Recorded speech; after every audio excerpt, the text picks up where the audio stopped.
esteemed professors and dear students, welcome to our library.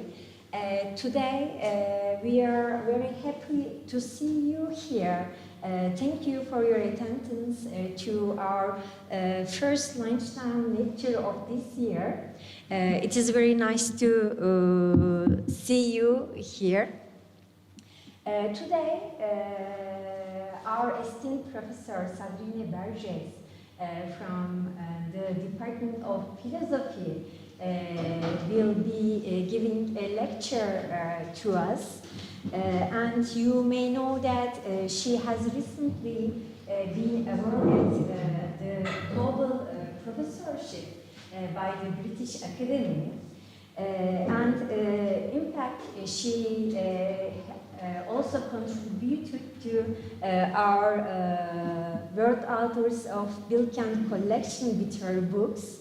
And those books are A Feminist Perspective on Virtue Ethics, and published by Palgrave, and the Routledge Guidebook to Wollstonecraft's A Vindication of the Rights of Women, and also Plato on Virtue and the Law, published by Continuum. And her recent book, published by Bloomsbury Academic, is Liberty in Their Names, Women Philosophers of the French Revolution. And in fact, her lecture will cover women philosophers today.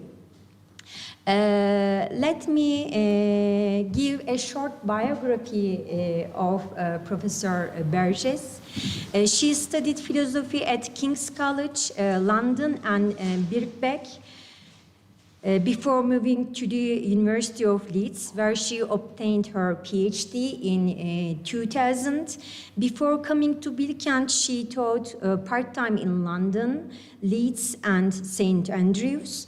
She is a member of Project Books and the New Narratives Project, international groups striving to reintroduce important texts by women philosophers into teaching and research. In addition, she is the co-founder of the Turkish European Network for the Study of Women Philosophers and of the Society for Women in Philosophy in Turkey. In September 2022, she received an Emma Goldman's Nobel Award from the Flux Foundation. This award recognizes talented and innovative scholars working on feminist and inequality issues. Professor Bergès works on the history of moral and political philosophy, covering the ancient, medieval, early modern, and 18th century. She also works on the contemporary social and political philosophy with an emphasis on the capability approach and feminism. As I said, today we will be seeing the women philosophers, and we will learn about the 18th century female philosophers.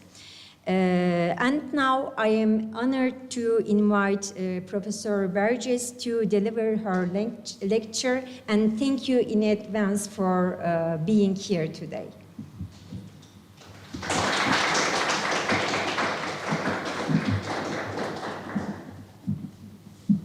Thank you very much for this introduction, and thanks everyone for coming during your lunch break. So what I'd like to talk to you today is an aspect of the work I do, which is to try and recover women philosophers who've been lost in history, ignored by historians until very, very recently. So now we know that they existed. 20 years ago, people thought there weren't any. It was just too hard for women to go to school, to publish things, to talk with other philosophers. So there just weren't any philosophers. And the few there were, they just weren't good enough for us to bother about. We now know different thanks to the work done by philosophers throughout the world in the last 20 years, but we're still not really doing it right. So what it is we're doing, well, we're making the text accessible. We're making new editions of them that people can actually afford. We're writing and we're talking about them so people get to know them. And we discuss their works in our publications in a way that advances the field of philosophy and whatever part of it that they belong to. Right? So in my case, that's the history of political philosophy. But we're not really getting it quite right in terms of including them in our discourse. And so what I want to do today is tell you a few things that we should avoid doing when we're talking about women in the history of philosophy, and a few things that we should really do, even though sometimes it might seem counterintuitive. And all this is based on my experience of doing it, and on the mountains of things I've read, people doing it right, people doing it wrong. So it's just a little summary. And I'm going to start with the don'ts, what not to do. As you can see, there's a list of them here.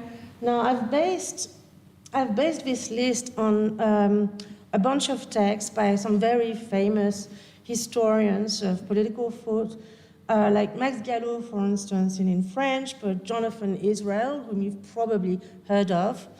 And yeah, these guys make mistakes. You'll see. Right. So the first thing that we shouldn't do when we're writing about women philosophers or writing about things they've said, that we just shouldn't ignore them, right? That's the basic thing. We should make sure that when something is known about them, about their role in the development of a particular set of ideas, or sometimes events, even political events, we should make sure to include them.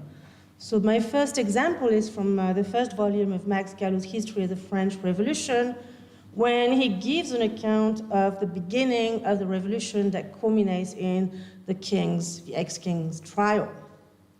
Right, so why is that significant? Because it raised all sorts of philosophical questions.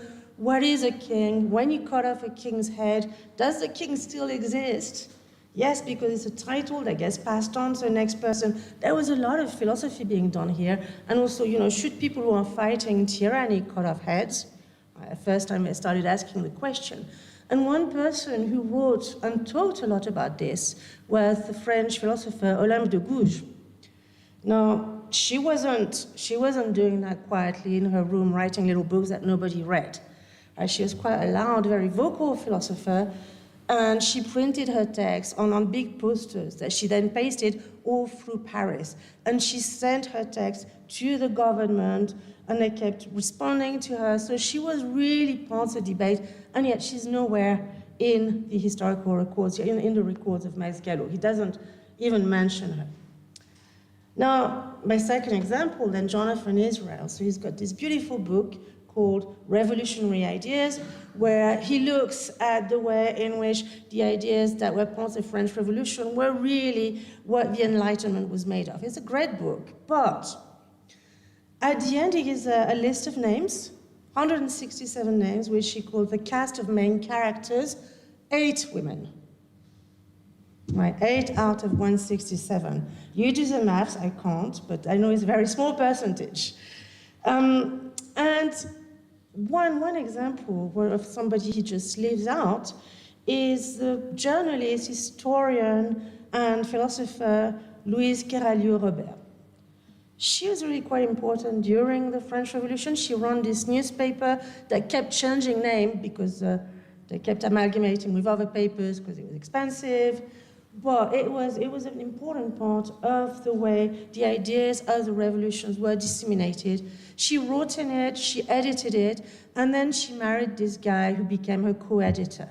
This guy's name is Pierre-François Robert, and he's in the list.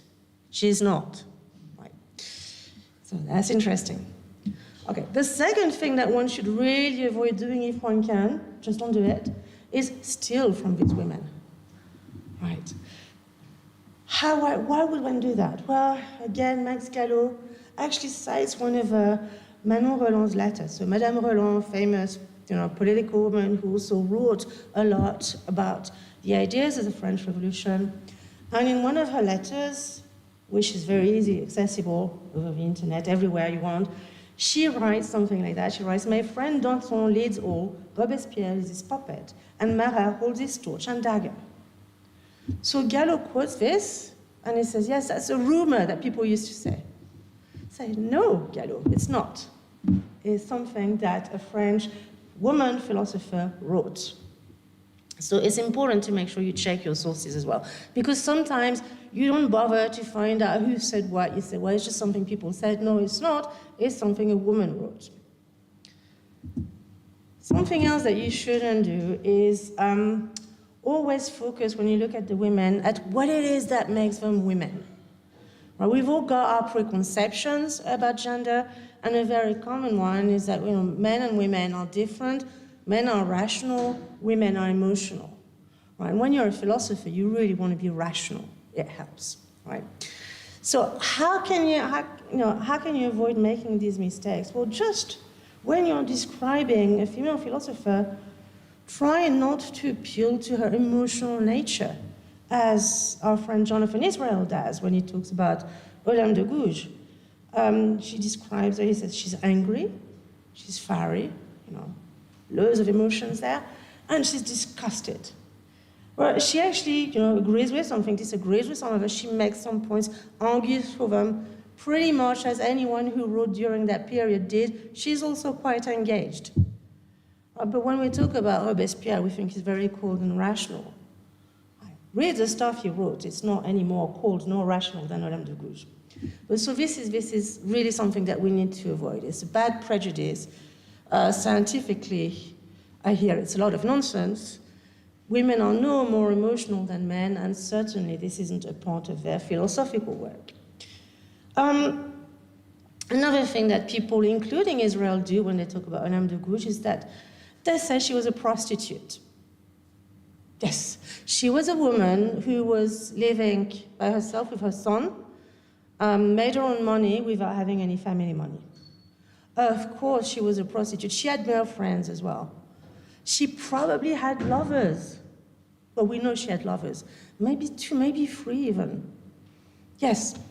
So, he makes her to make it a bit nicer by saying she was a high-class courtesan, which basically is the name for a prostitute who makes a lot of money. So that's not very nice, and we shouldn't do it. Why did he come up with that? Well, he's not the first person to have said it. There was this actor in the 18th century who was a great personal enemy of Olympe de Gouges. His name was Fleury, and he wrote some kind of gossip biography, right? Some gossip book. And in that he says, yeah, Olympe de Gouges, yeah, that old slut, basically. So one lesson that we can draw from this example is that we should try not to use gossip columns as historical evidence. Or maybe think twice before we do. That's Now, let me move on to another mistake that people commonly make. That you should not, when you talk about women philosophers, just put all the women together just because they're women. So just like when you're discussing Leibniz, you're not going to say, and Descartes, and Locke, and all these other people who lived around the same time and who were men. You talk about Leibniz, you talk about Leibniz. When you talk about Mary Wollstonecraft, you should talk about Mary Wollstonecraft. Right? Common courtesy. And yet something that people find it hard to do. So the example I'm using here is from 1907. It's a very interesting text by a young man called Alfred Guillois, who wrote a doctoral thesis on Olympe de Gouges. Now, it was not a thesis in philosophy or politics or history. It was supposed to be about medicine. So what was this thesis intended? That basically all women who are engaged in politics, in particular those who took part in the French Revolution, are a little bit hysterical. He had a name for it: delirium with systematizing tendencies, paranoia reformatoria. Right? That's what they suffered from, except he didn't really get the time to do this. Now, a lot of you know what that's like. You set out to do something for your PhD, then you realize the project is too big, so you do something a lot smaller. And he only worked on Olympe de Gouges. So he spends his whole thesis explaining why Olympe de Gouges was in fact mad, and her basically. So she was predisposed to this delirium, and the revolution kind of set it off and diverted her from a normal mentality. So systematizing tendencies, I think we can read that as trying to understand things in terms of principles and building arguments, basically saying she was a philosopher, right? But a woman, so mad. Right? And then he finds out at the end he doesn't have time to talk about the others. So he says, well, hey, you know, basically we've looked at Olympe de Gouges, but this is true of all women. Okay. So again, that's a bad idea, something that one probably shouldn't do. Now, another thing that I want to look at in the next slide is what Jonathan Israel does. So reading his book, I really got the impression that he wrote this really great book, very well argued, loads of interesting stuff. And then his editor said, look, maybe you should add a few women to the mix. And he did that. So you've got these passages where you get basically clusters of women who are talked about together for no particular reason, right? And so you recognize a few. It might be a bit too small to read this, but I can tell you he's talking mostly about Olympe de Gouges, Manon Roland, Sophie de Condorcet, who's Sophie de Grouchy. He's talking also about Marie Antoinette and Olympe de Gouges together, Wollstonecraft and Olympe de Gouges, and Helen Mary Williams. It's kind of like, you know, these little clusters just don't actually say anything except pioneering feminists, women who went in salons. So it doesn't actually contribute anything to his argument, which is why I suspect that it was added on later. Right. Now, one thing that he's doing that he probably shouldn't do as well is when he refers to Grouchy and Gouges, it's always for their work as pioneering feminists. He talks about Sophie de Grouchy, Sophie de Condorcet, as a leading exponent of women's rights. Now, she didn't write about women's rights at all. Those of you who've read the book, there's hardly anything about women there. There's a few things we can extrapolate from, turn it into something that would be helpful in a feminist argument, or there are things that you can say, yeah, she probably got that from a feminist perspective, but it's not obvious. Right? Her husband was a proponent of women's rights. Nicolas de Condorcet wrote a great paper about women's rights to the city. But Sophie Grouchy didn't. She was not a leading exponent of women's rights. Now, Olympe de Gouges absolutely was. She's got one of her, I think, 160 texts that she wrote. It's called Declaration of the Rights of Women and Citizen. Right? So definitely, she was a proponent of women's rights. But she also wrote a lot about the abolition of slavery. She wrote about taxation. She wrote about different forms of government. She wrote about punishment. She wrote about divorce. She wrote about all sorts of things. And then when you portray her just as somebody who wrote about women's rights, you basically obscure the rest of her work. Right? And then that's a shame in her case, because she's written so much. Okay, so now we've done quite a lot of things that shouldn't be done. What do you do instead? Right, so I've picked a few items that I think this is useful not just in the history of philosophy, but I reckon it's probably useful whenever you're writing about something that is mostly male-dominated, so anything basically, and you want to talk about women as well. What can you do in order to make it a better integration that actually represents what these women stood for, but also helps us understand the area that they contributed to better? Right? It's not just for the sake of adding women. It's not just about being fair to women, although it's also that. It's also about widening the context, making sure that we actually understand all that's at issue.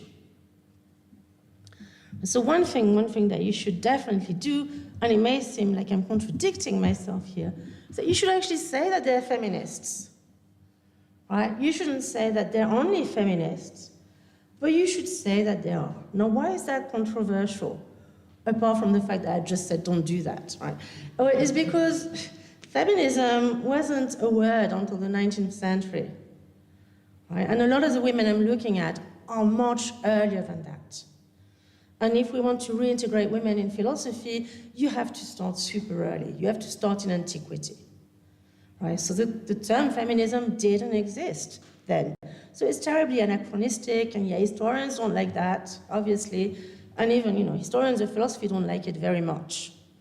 I mean, some don't care too much, but, we probably should be careful. The other thing is that when you look at past women's struggles, they have different issues than the one we do now. Right? They don't have the same problem. So how do we connect with that? And why would we connect the troubles that somebody in the 12th century had to what we're experiencing now? It doesn't seem right, right? Feminism, the new thing, we have a new set of problems, and we shouldn't try and drown that out by extending it to the past. So that's the objection. Now I'm going to try and tell you now why the objections don't work and how we can address them.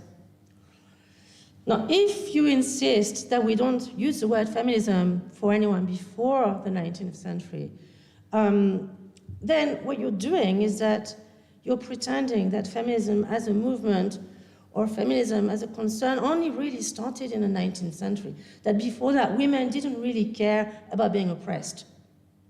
They didn't really care about being subordinated.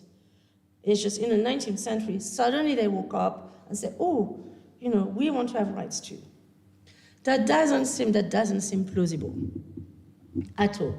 So if we want to extend our history, if we want to dig further into our roots as feminists, we need to look into the past. And that means we need to say to people who are afraid of anachronism, just, relax. Doesn't matter. We can tell them, Newton didn't think he was a scientist. He was a natural philosopher. Does that mean you can't teach him in science class? So there's a weird standard thing going on here. Right, the other thing is that if we're worried about what feminism means and what to use it for, then I think we can, some philosophers have succeeded in working out a definition that is a lot more inclusive than just looking at what we're doing now, right? So what we can do is say that feminism is just a struggle against male supremacy, the refusal to accept that women's subordination is natural and inevitable or unchangeable, and a consciousness that women are part of a group, not just isolated individual, but that they suffer from these things as a group.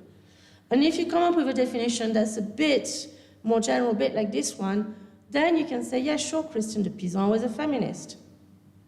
Right? She was a different kind of feminist than Simone de Beauvoir, but she was a feminist.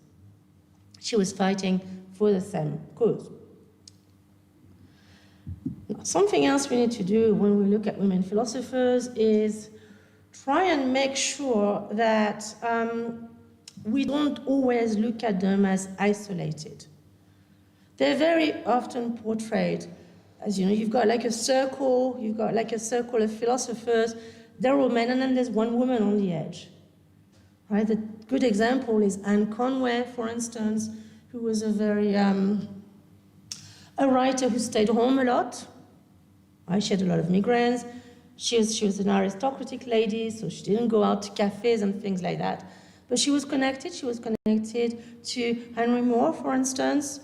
And then she was later connected intellectually to Leibniz, who got hold of his book and thought, ooh, monads, that sounds interesting. Right? So she's important in the history of philosophy. But was she connected to any women? Well, she was, in fact, and I'm not a Conway specialist, so I'm not going to tell you a lot about that, but we know that she was aware of contemporary Margaret Cavendish, for instance. We know that she lived with another woman who was a close friend of Newton and into the kind of magic stuff that Newton was doing as well. So we know there's more to be found there, and people are looking for it. Now, how do you look for that? Well, you need to establish these networks, and there's a project right now that's going on in the new college, and it's run by the new school, in New York. It's run by Ginia Luria Walker, and it's about creating a network of biographies of women that cross-references everything.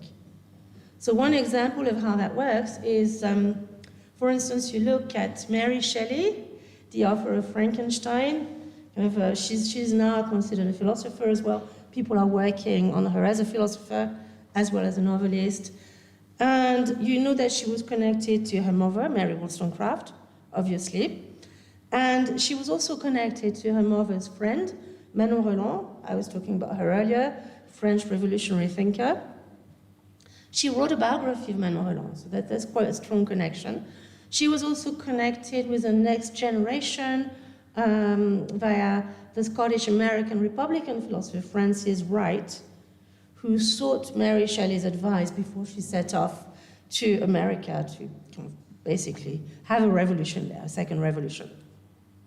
So if you get the data, if you can cross-reference, then you can start expanding the networks. These women were not isolated. These women worked together, and these women contributed together to pretty big movements. But that requires work. One last thing that we need to do when we want to look at women philosophers is be a little bit more flexible, not quite as stuck up as we might be about genre. Now, why is that? Because, well, women did write philosophical treatises, but that was harder to publish and harder to find an audience to engage with. Right? So Margaret Cavendish kept sending her work to the universities, and she kept getting no reply whatsoever. Right? They just thought, yes, some crazy woman thinking she can do philosophy. Let's throw that away. Right? So she couldn't develop an audience that way, but she was well known for her plays. So Thomas Hobbes, who knew the family quite well, talks about her plays, for instance. She also wrote a science fiction short story that you may know called The Blazing World, which is actually an illustration of her philosophy of science. So these texts are philosophical, but there are ways in which somebody who's not part of the inner circle, who cannot engage with academic life, uses in order to disseminate their ideas and engage with people. They won't read their treatises, but they will read their plays, they will read their stories, they will respond to them. Right. So you've got other examples, for instance, Sophie Grouchy and Héloïse of Argenteuil, they wrote letters. Right. They're not just letters that they write to a boyfriend and that happen to be published. Right. They're well-crafted letters in the form of a book. Who else do we know who did that? Well, Seneca, Cicero, right? Who do we know who wrote something like plays? Plato, we talk about his dialogues. What's a dialogue? Yeah, it's a play. Same thing, right? But we don't complain about Plato not writing treatises. We don't say, oh, we can't read that. It's literature, it's not philosophy. No, we take Plato's dialogues, Hume's dialogues, Berkeley's dialogues, we take all these pretty seriously. Novels as well. So Wollstonecraft wrote a couple of novels. In fact, it's arguable that the sequel to her Vindication of the Rights of Women is a novel, unfinished, called Maria or the Wrongs of Woman. So the very end is missing. So you can still reading, and there's some notes about possible endings. It's okay, you don't end up on a cliffhanger. It's all right. And who else do we know who wrote philosophical novels? Well, yeah, Jean-Jacques Rousseau. That was Wollstonecraft's influence there. So again, we don't say, yeah, Rousseau, not really a political philosopher, more of a literature guy, right? We don't say that. So let's pay the same courtesy to women philosophers. All right. So I'm just finishing here. But I just want to say that we are getting a lot better at this. The more people work on women philosophers, the better we're getting. The more people talk about them at philosophy conferences, the less people, the more people ask questions, find out about them. Now, in the last 15 years, I've seen an enormous change. right? There's a whole group of people working on women philosophers now. If you do that, you're not isolated. You can even talk to men who are not working on the same things. Talk to them about the women philosophers in the history of philosophy. They'll listen, right? If you look at syllabi everywhere in the world, or let's say just in the English-speaking world, you will see that syllabi have got women in them, right? You get early modern syllabi, you get to read about Cavendish, Conway. It's not just a few crazy feminists who insist on doing that, it's becoming the norm. So we need to, embrace this. But we also need to be careful, right? Now's the time where it's important to make sure we've got the methodology right, to make sure we learn not to be dismissive of certain things, to make sure we don't call women prostitutes. I mean, no worry if they were, right? But if they weren't, why call them a prostitute? It just seems a little bit extreme. And, not always appeal to the emotions that go behind their work. They're philosophers. They deal in logic, reason, arguments, just conceptual analysis, pretty much the same as every other philosopher. They're not emotional philosophers. There's no such thing. And then we need to make sure that we look at a greater variety of their text. We need to make sure we don't turn up our nose at a text because it's just a novel or a play or a series of letters. These two can be philosophical, and we have no issues whatsoever calling them philosophical when they're written by a man. So that's it. Thank you very much.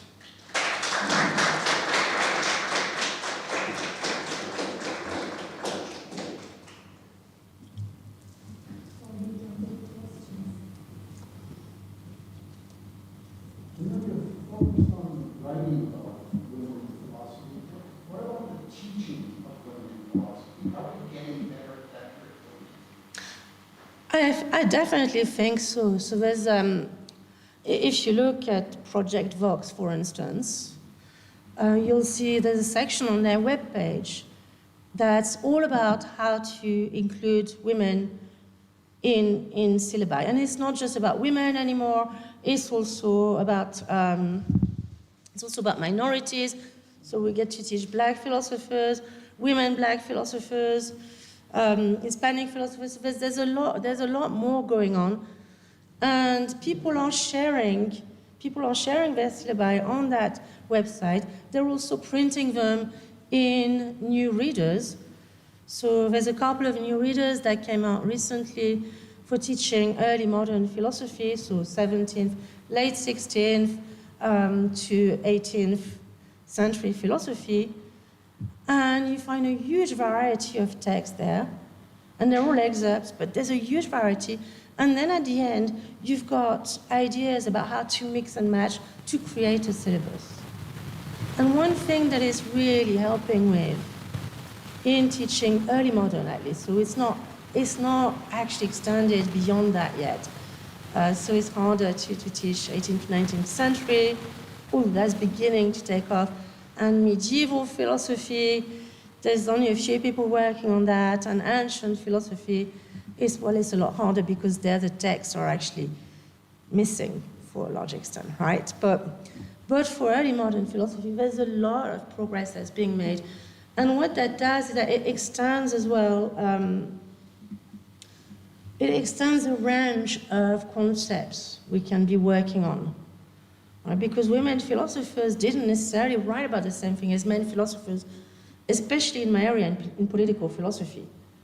Because they didn't they didn't take part in government, because they didn't go out, they didn't have the same kind of conception of what it meant to be a citizen, because they weren't citizens, right? Now, Cavendish says they weren't even subjects, they're just like, pets of their husbands, they don't have any kind of status at all.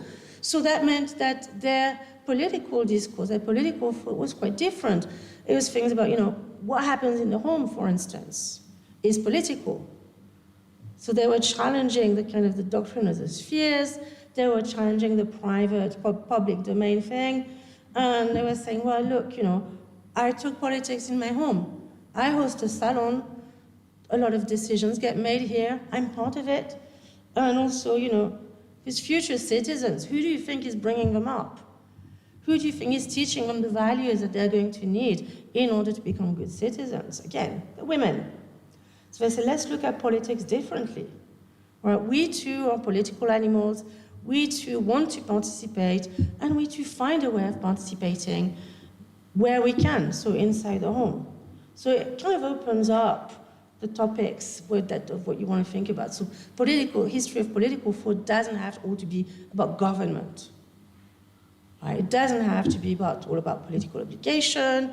It doesn't have to be about all, you know, rights and liberty. It can also become larger, and then the fact that it's become larger will also change the debate about these things. Right? Government, what is it that it governs? Does it govern just the men outside the home? Or does it govern all the citizens? Right? And are women citizens too? Should there be laws made about family life, about children? So Margaret Cavendish has got a great little text about that, where she develops her own utopia, and she says, yeah, you know, we need a king, but we need a king who's got an agreement with the citizens, and actually will make law for all of them, not just for a few men. Well, so everyone is concerned by the government, and that's different. And I don't know where I'm going with this, but I mean, it's got the potential to really change the way we teach, and people are working on that. Sorry for the long answer. Yes? In terms of emotions, like considering the modern moments in Turkey and also the world, anger is a used slogan. I shouted about anger in 8 March. So, and actually, when we think of like when we get in the public sphere, we tend to see that they are living their feminine sides in order to be taken seriously by the world. So, in terms of emotions, where do we draw the line? Well, I mean, anger isn't really a very feminine emotion, right? It's just an emotion in general that everybody shares.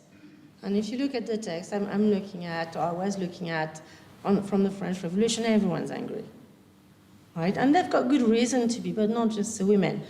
It's just that when a man is angry, we tend to think of it as righteous, powerful anger that's driving their reason, driving their argument. When it's a woman who's angry, then it's a calm down, dear, right? It's not the same. It's not a powerful emotion. And I think it's important not to differentiate in a gendered way between emotions. I mean, everyone, you know, as they say, as the Cure say, no, they don't say that boys can cry. They say boys don't cry. Anyway, just boys can cry. It's not a feminine emotion. And emotions tend to be human, and they tend to be manifested differently according to how you've been brought up, but they're also labeled differently according to who you are. Right? There's also the thing, the black angry woman thing that people talk about in the United States. If you're a woman and if you're black and you disagree with anything, then it's black anger, and you can't talk with you. Sorry. So yeah, I think it's important not to write out emotions, but I think it's important to see them everywhere. And they're not just in women.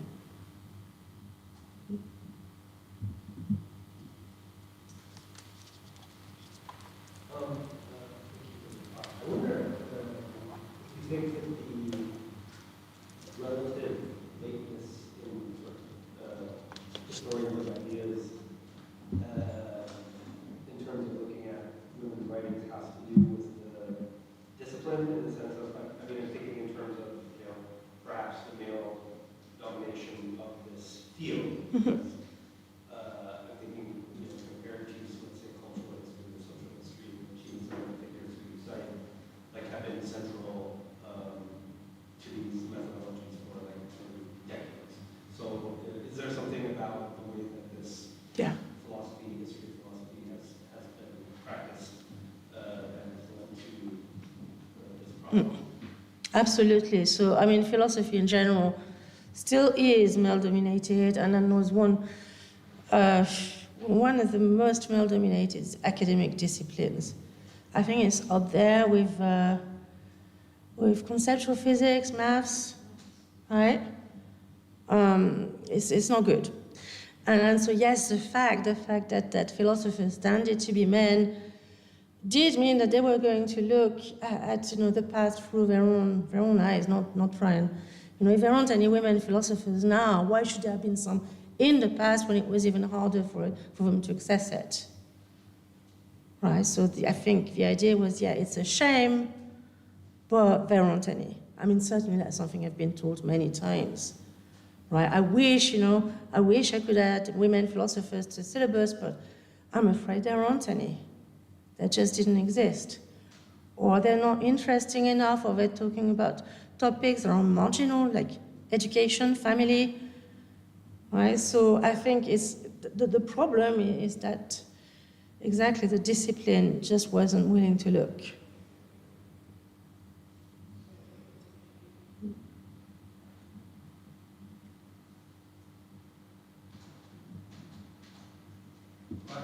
So I'm wondering if someone is, from the point of view of historiography and history of ideas, if you're a virtue ethicist, so you don't want to look at gossip, obviously, but you may be interested in someone's character to understand their writings and work. So it could be a tricky balancing act.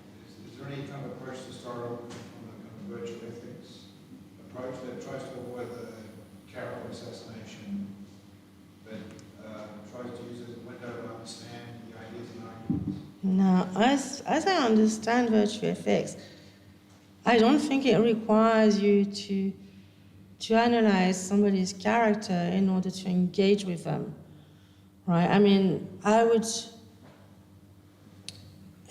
think I would appeal to more like virtue epistemology, right? Check your methods, check the questions you're asking. Check whether you're asking the same question about women philosophers as you're asking for men philosophers. I mean, I think there's a little bit, so you need to do a bit of biography when you look at philosophers of the past. Not so much for Descartes, because everyone knows everything about Descartes, right? It's kind of part of common consciousness. But if you look at a woman philosopher that's not been studied before, you need to say a little bit about her life, and then inescapably, something about her character will creep in, right? There'll be some interpretations of why she did this, why she did that. And that's really tricky, because you don't want to distract from their arguments by looking into the kind of person they were too much. Some philosophers don't do that at all. They refuse to look at the lives of Wollstonecraft, for instance. Now, I like to look at the life because I think it's fun, but I'm very aware of the fact that, you risk very much to distract from the ideas if you spend too much time on the life and character, right? So you need to make sure that they're well known as Descartes, as well known as, these other guys whose life is kind of, engraved in our heads, in our collective consciousness, but not distract from their work. So it's tricky. In art, there's this argument should we separate the art from the artist from the art. So in philosophy, should we separate the thinker from the thoughts, and the thoughts from the thinker? Do not take into consideration the character? It kind of depends what it is they're writing about, I think. Because, so I'm not talking about being judgmental about their lives, right? I think we should be judgmental about the lives of bad philosophers who are our contemporaries, right? We shouldn't engage with, moral philosophers who go around, sexually abusing young women, for instance. That's a completely different thing. It's not about separating the person from their lives. It's about removing somebody who's doing harm, right? And sacrificing their food, sure, but who cares? But if you look at people who've been long dead, you might need to know a bit more about their lives in order to understand the context in which they're writing, in order to understand their arguments. So, for instance, I'm going to use a non-woman example, but from the point of view of a woman, when Simone de Beauvoir writes about the Marquis de Sade, Right? She makes sure to tell us exactly what a bad person he was, how horrible he was with his wife, his sister, etc., as well as with his fictional characters. But she also tells us about his political stance and how he was writing from a Republican perspective, which is very useful in order to understand, for instance, why his book about called Philosophy in the Boudoir, I don't know how that's translated. I think it's translated Philosophy in the Bedroom, but that's wrong. Right? Boudoir is like halfway between the bedroom and the salon, so it's kind of a liminal place. And she says in order to understand that and to understand how powerful an influence it was during the revolution and around that time, we need to see him as a Republican. Right? And we need to see him as a Republican who's intent on attacking the system by showing how rotten it was. Right? So he's still a horrible person, but part of his horribleness was intended to be used for political reasons, and it's good to know that. Right? So I think it's not so much about, we mustn't separate. We need to understand the context, and sometimes the context is biographical.